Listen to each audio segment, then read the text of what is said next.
Aku pian. Lek cilik. Tak tuku pentol iki. Aku pian. Beto malih kali anake yoga-yoga kula niku. Lek yogane jenengan nek diparingi sampeyan. Nek paringi dhuwit tak nggo apa le? Aju kula nggih dadu. Aduh. Ketoke nggih utuk tok iki. Ya generasi penerus iki. Ya nggih. Menika ngeten Mbak Niken. Beliau Pak Dewan menika rawuh. Oh, ngoten. Nggih, Pak Dewan menika kersanipun minggah pepanggungan. Tak tambahane karo Widyawati Mbak Niken nggih. Kersanipun gayeng. Monggo Mbak, kalih-kalihipun jumeneng nggih. Menika sesarengan Bapak Dewan minggah pepanggungan. Monggo. Tuk.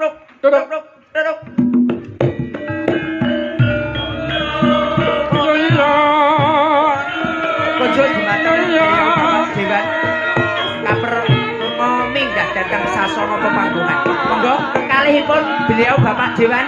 Monggo Pak.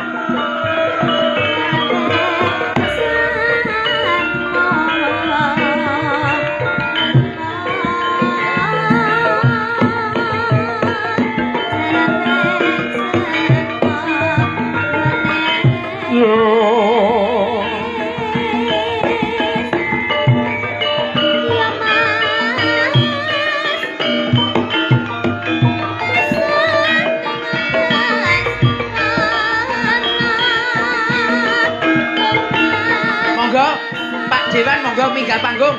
Monggo salat dalu monggo. Atau perwakilan beliau Bapak Kepala Desa napa pripun Pak Sekdes menika tesih wonten wekdal setunggal Kamis nggih. Monggo. Pak Dewan minggah pepanggungan monggo.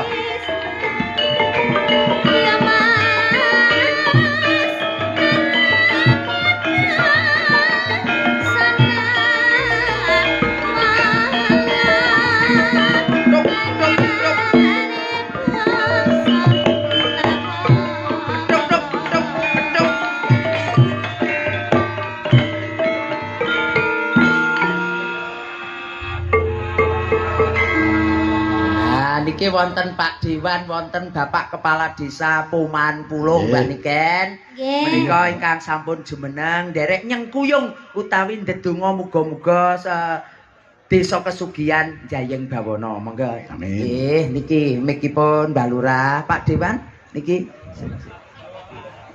Nuwun sewu kula tak Mbak Sinden iki kok ya. Wis, Mohon merdeka kemawon. Nggih. Kula tak teng mriki Mbah Lurah sing mriku. Pun jenengan mrika. Kula tak teng wingkinge Mbah Dalang mawon kersane pun jenengan teng Ketawis teng kamera sae. Kula kene mboten sampean kancane mboten tatak Mas. Potong Mbak Niken niku sakniku pun bebas mawon jenengan jedhuit napa nggih. Paring dawuh rumiyin Pak Dewan. Monggo khusus masyarakat wonten ing desa kesugihan. Monggo. Kecamatan Pulung umumipun. Assalamualaikum warahmatullahi wabarakatuh. Waalaikumsalam warahmatullahi wabarakatuh. Pangaken kula paring asma Ayatullah Ali Syariati. Alhamdulillah sak menika dados wakilipun jenengan Dapil 3 Kecamatan Pulung Budak Suko. Ngebel. Kula kinten kok ngaten amargi niki pertama kali kula teng mriki. Nggih mugi-mugi desa Sugihan kok singgahan. Desa Sugihan. Warganipun sehat sedanten, paring rezeki ingkang kathah. Kok mekaten mawon. Nggih. Sampun Pak Dewan nggih. Ingkang baken kula titip Pak nggih. Aja ngantek ning dalan rusak ngoten mawon pun. Jenengan kok le dawuh sekedap mawon mboten napa-napa. Sing baku diperuntukkan untuk daerah wilayah Pulung. Mesakne kula ki lek tanggapan kali niken lek mepet wektune lek glonjal kesuwen teko nggon Pak nggih. Nggih, mugi-mugi dongane Mas Gareng nggih. Mugi-mugi mangke khususipun Dapil 3 menika saged skeca alus radiosanipun. Alhamdulillah menika sampun trontong-trontong nggih. Kala winginane Bapur Mas Ayatullah nggih. Niki wilayah Pulung Soko Pudak niki badhe dipun aspal. Amin. Alhamdulillah. Mugi-mugi tahun menika saged realisasi. Nggih, betul nggih. Niki langsung mawon nggih Mbak Lurah. Pados infrastruktur menika sae, pados Pak Dewan anggenipun menyapa dhateng konstituen menika sangsaya gampil Pak Dewan.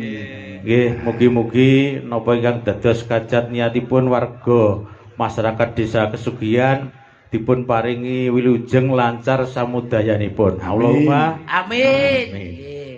Nembang nggih Mbah Lurah. Monggo. Langsung nembang mawon. Nggih, Niki monggo. dalipun tak musike mawon. Oh, musik mawon. Musik. Madiun Ngawi Mas. Ya. Nggih. Niki mumpung Widyawatine kalih Mbak Niken nggih wonten Pak Dewan, badhe ngersakaken duet kali Mbak Niken. Monggo Pak Dewan. Walau ngundang dhewe larang lho Pak Dewan. Nggih, niki monggo. Wong Pak Dewan ganteng lho Mbak Niken. Iya, aku wedi ya Pak wis Lah ngopo? Yang sing timur bagus nggih ta. Nggih. Ya monggo Mas Madiun Ngawi. Sesarengan Aku menika. tak mimik sih ya Pak. Nggih, nggih siap. Sampun diparingi bunga Mbak Niken niki nggih. Nggih, matur nuwun. Alhamdulillah niki wah jantenan Mak Sangi. Nggih. Menika pripun kula namung derek Oh, panjenengan. nggih. Awit menika wekdal pun ngangsek Nggih. dalu. Mbok bilih menika tambah setunggal lagu melih napa pripun kula namung derek panjenengan Mak Sangi. Kantun nyemanggaaken merdeka kemawon menika. Wonten nggih. Niki wau tesih wonten Napa? ingkang dereng menika Mbak Yu kalih niki. Nah. Oh, ngaten. Niki mboten adik mbake sing setunggal sampun. Sampun. Iki sapa sing urung iki? Ya sampun sedaya. Sampun nggih. sedaya nggih. Nggih, niki kula namung dawuh panjenengan Mak Oh Sangi. nggih, gandeng pripun wekdalipun sampun leresipun, ngancik nggih. tabuh setengah sunggal. Nggih, siap. Gareng kripik gedang kripik telo sing jam Waton sagedipun ing warata. warata. Nggih, sembah nuwun. Mangke menawi wonten medal kepareng goro-goro saged kalajeng malih. Nggih, dawuh Mak Sangi, dawuh siap. Ayo nok, metu sanggan adat saben wit dhisik randhat tak dinokanan ingkang sinuwun. Ya. Kang kepiber ora kata ingkang dojo.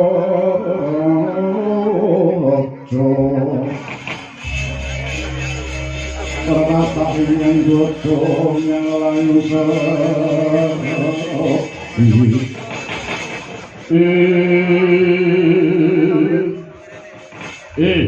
mangku dhisik kadangipun Kakang Kyai Diboko.